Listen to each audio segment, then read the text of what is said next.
Hi, and a very warm welcome to a brand new week. It's a wonderful sunny day. In case you're curious, it's just minus 23.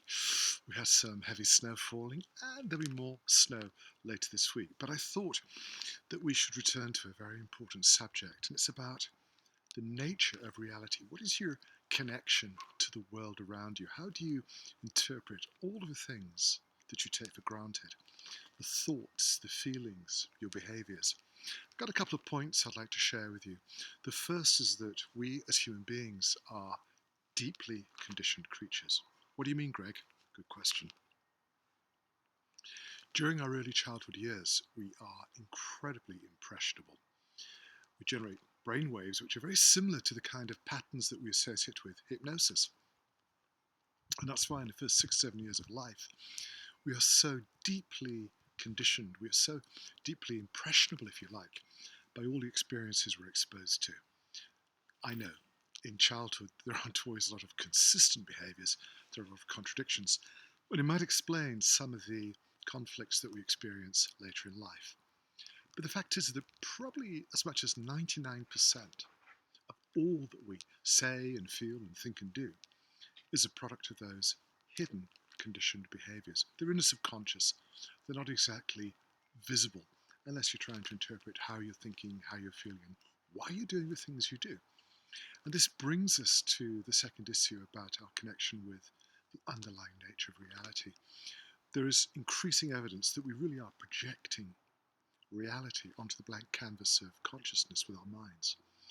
Maybe something, as I've said before, that we have evolved to do. But the question arises, while all of this seems solid enough, cold and beautiful enough, if it isn't real, why are we taking it so seriously? Why do we trouble ourselves? Why do we build up so much conflict and stress and anxiety? Why do we turn almost every situation in life into a potential source of conflict? Why are we conditioned to look for problems when on those beautiful occasions life is running smoothly, and yet a part of us is looking for the flaw?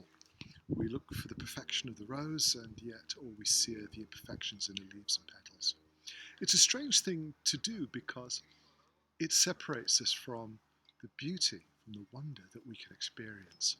If we are partly responsible for the way that we are perceiving reality, I'd like to invite you to make some subtle changes, to decode the way that you think and feel, to question even who is feeling and thinking these very familiar habits of behavior, of emotional and mental energy, because you then discover that you have the potential to make subtle shifts in the way that you generate and perceive the world around you. Stepping away from the habit of anger or fear, frustration. Actually, they're all products of the same root.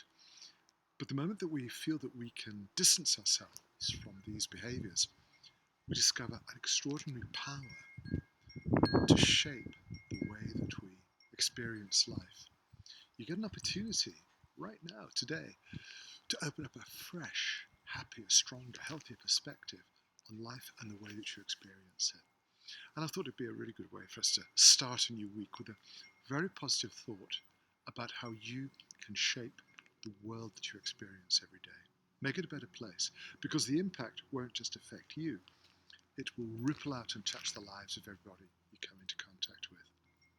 Let me know what you think, and whilst you're contemplating these weight issues, please allow me to wish you a wonderful week, and I will look forward to being back with you very soon.